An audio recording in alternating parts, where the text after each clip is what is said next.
नमस्कार।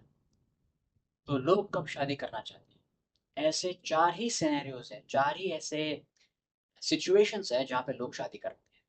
और इसको मैंने 4 सिनेरियोज़ में बाँटा है और वो 2 कैटेगरीज़ में बँटे हुए हैं। तो पहली कैटेगरी है जब शादी आप अपनी खुद की मर्ज़ी से करना चाहते हैं। मतलब आप शादी इसलिए करना चाहते हो तो क्योंकि आप खुद शादी करना चाहते हो।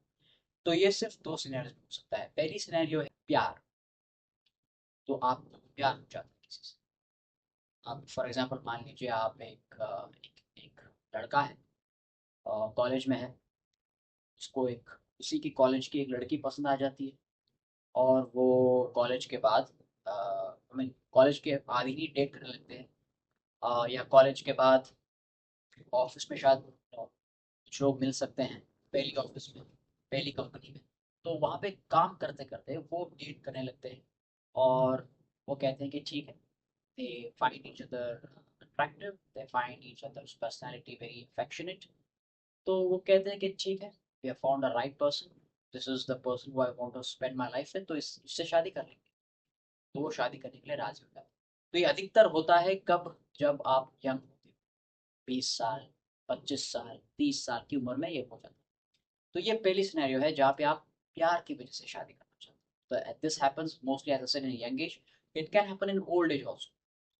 90% ये यंग एज में होता है, 10% शायद ओल्ड एज में भी हो सकता है। आप कमिंग टू दूसरी सिनेरियो जहाँ पे आप खुद अपनी मर्जी से शादी करना चाहते हो और वो है you are looking for companionship.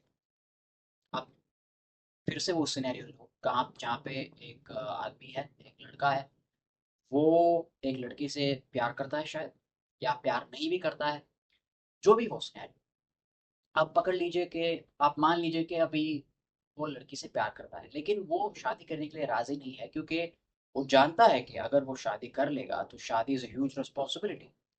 जो भी उसके गोल्स और एम्बिशंस है, जो भी वो करना चाहता है जिंदगी में, वो अकॉम्प्लिश नहीं कर सकता। वो उसे uh, he won't be able to accomplish his dreams and his goals if he gets married right now। तो वो उसकी एम्बिशंस की वजह से, उसकी जो मनोकामनाएं है जिंदगी में करने की, उनकी वजह से वो शादी को साइड में कर। और अगर लड़की है, उस किसी से प्यार करता है, वो डेट पर कर रहा है, तो शायद ब्रेकअप हो जाएगा। या शायद वो लड़की को कहेगा कि तुम्हें वेट करना पड़ेगा कुछ साल क्योंकि मैं कुछ करना चाहता हूँ अपनी ज़िंदगी में। I can not work in a 9 to 5 job forever, I want to do something else, this is just a temporary job. तो ये सब होता है। तो इसकी वजह से क्या होता है, उसकी जो शादी है वो डिले हो जाती है।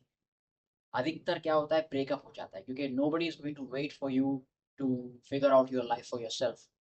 वो कहते हैं कि शादी कर रहे हैं तो अभी करो, वरना चलो मतलब मैं किसी और को, एक्सेट्रा एक्सेट्रा।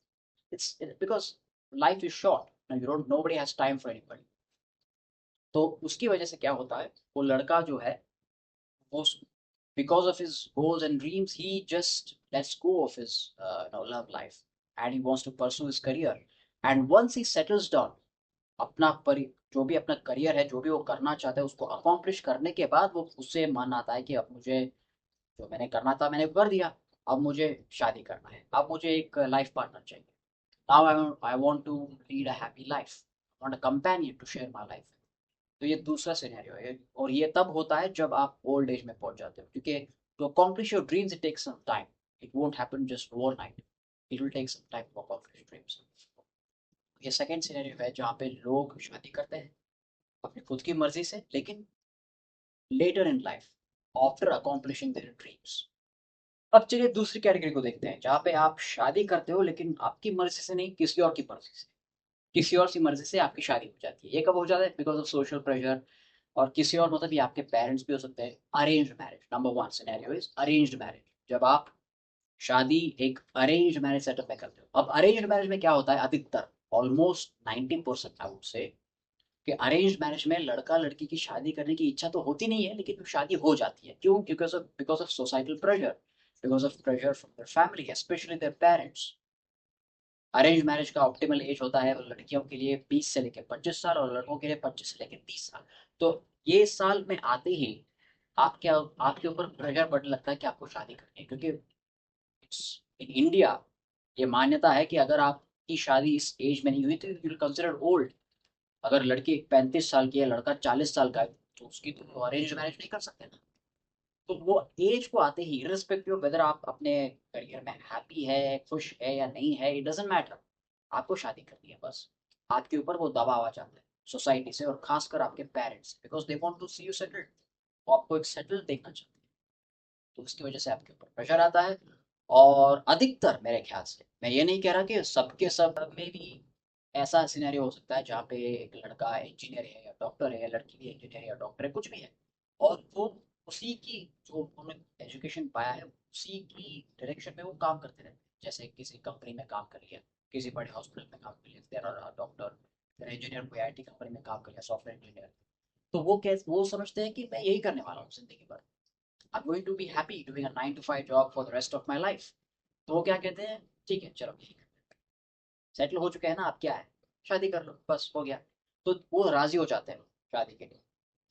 तो ये 10% है, लेकिन बाकी के 90% जो है, सबके मन में कुछ होता है करने का।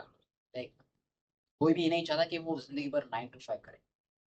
कुछ लोग, यू नो, अधिकतर लोग ये मानते हैं कि अच्छा ठीक है, मैं 9 to 5 कुछ दिन के लिए करूँगा, उसके बाद मुझे खुद का बिजनेस करना है, खुद का मालिक बनना है, खुद एक कंपनी चलाना है, स्टार्टअप करना है, जो भी है उनका ड्रीम। तो वो ड्रीम को अचीव करने के लिए they won't be ready for marriage, but they cave in because of societal pressure, because of pressure from their parents. तो ये होता है अरेंज मैरिज। और अरेंज मैरिज की वजह से आपकी शादी हो जाती है। This is the first scenario in the category where you don't want to get married, but you forced to get married. इसी कैटेगरी का दूसरा सिनेरियो है जहाँ पे आप शादी अपनी मर्जी से नहीं करते हो, वो है एनवी की वजह से, जेलसी की वजह से। और ये अधिकतर होता है, जैसे मैंने पहले कैटेगरी के दूसरे सिनेरियो में मैंने कहा था कि जो लोग अपनी ड्रीम्स, अपनी मंजिल को पास हासिल करना चाहते हैं, वो अपनी लव लाइफ का गला घोटते थे। वो कहते हैं कि नहीं यार, मुझे अभी शादी नहीं चाहिए, मुझे पहले ये हासिल करना है, उसके बाद मैं शादी करूँ। ये उल्टा हो जाता है, ये मतलब उनका ध्यान वहाँ पे रहता है, लेकिन वो देखते हैं कि उन्हीं के एज के सारे उनकी सही। फॉर एग्जाम्पल अभी एक लड़की का एक लड़की है, मान लीजिए, एक एग्जाम्पल है, और वो कुछ करना चाहती है अपनी जिंदगी में, और वो एक डॉक्टर बनना चाहती है, कुछ भी है उसकी, जो भी उसकी फैशन डिजाइनिंग करना चाहती है, जो भी उसका एजुकेशन है, एजुकेशन के कंप्लीट होने के बाद वो काम कर रही है। लेकिन उसके मन में है कि वो 9 to 5 काम नहीं करेगी। जैसे मैंने कहा, वो एक बिजनेस शुरू करना चाहती है, कुछ भी करना चाहती है, अपना खुद का एक कंपनी शुरू करना चाहती है, एक स्टार्टअप शुरू करना चाहती है। तो वहाँ पे उसका ध्यान होता है, लेकिन साइड बाय साइड वो देखती है कि उसकी सहेलियाँ जो है, उसकी जो फ्रेंड्स है, सब लोग बड़े बड़े शादी करके सेट हो रहे हैं, सबकी लैविश वेडिंग हो रही है, कुछ लोगों की, है ना। कुछ लोग के बच्चे भी हो चुके हैं, वो अपने बच्चों के साथ खेल रहे हैं, अपने हस्बैंड के साथ, है ना। इंस्टाग्राम में, फेसबुक पे वो देखती है, तो लगता है कि अरे यार, मुझे भी चाहिए। when I want a partner, when I want a life partner, when I want a baby, even I want all these things। ये सब, ये जो होते हैं ना, ये these are wants that you want in life। तो इनको देख के आपको लगता है कि मुझे भी शादी कर लेना चाहिए, मुझे भी शादी करना चाहिए। You get envious of people around you। Again, this is kind of a social pressure, but this is like, इस सिनेरियो में ऐसा नहीं है कि आपको दबाव डाला जा रहा है बाहर से, आप खुद अपने ऊपर दबाव डाल रहे हो शादी के लिए। Because you feel like if everybody is doing it, you and I should do it, you and I should get married. तो आप शादी कर रहे हो because of envy, because of jealousy, because of mainly envy. You envy that life, you envy your friends getting married, especially your friends of your own age। जब ऐसा होता है तो आप शादी के लिए आप मतलब आप ढूंढने लगते हो, मुझे भी एक बॉयफ्रेंड चाहिए, मुझे भी एक लवर चाहिए, मुझे भी एक हस्बैंड चाहिए, मुझे भी एक वाइफ चाहिए, है ना, to fit in with the society. एक और वीडियो मैं इसके ऊपर बनाऊंगा जहाँ पे चार इन चार सिनेरियोज में कौन सा सिनेरियो बहुत ही ऑप्टिमल है for marriage and for success of the marriage, और कौन से मैरिज में थोड़ा मतलब फ्रस्ट्रेशन ज़्यादा हो सकता है, या जेलसीनेस, फ्रस्ट्रेशन ज़्यादा हो सकता है, या वो मैरिज का सफल होना थोड़ा कम हो सकता है, इवन उसके डिवोर्स में हो सकता है, सिनेरियोज में है। Which of these scenarios, four scenarios that I've listed, these four scenarios, the chances of success rate and the failure rate of marriages are high? आपको क्या लगता है? Do let me know in the comments. Thanks for watching. Don't forget to like, share, subscribe. Goodbye. Namaste.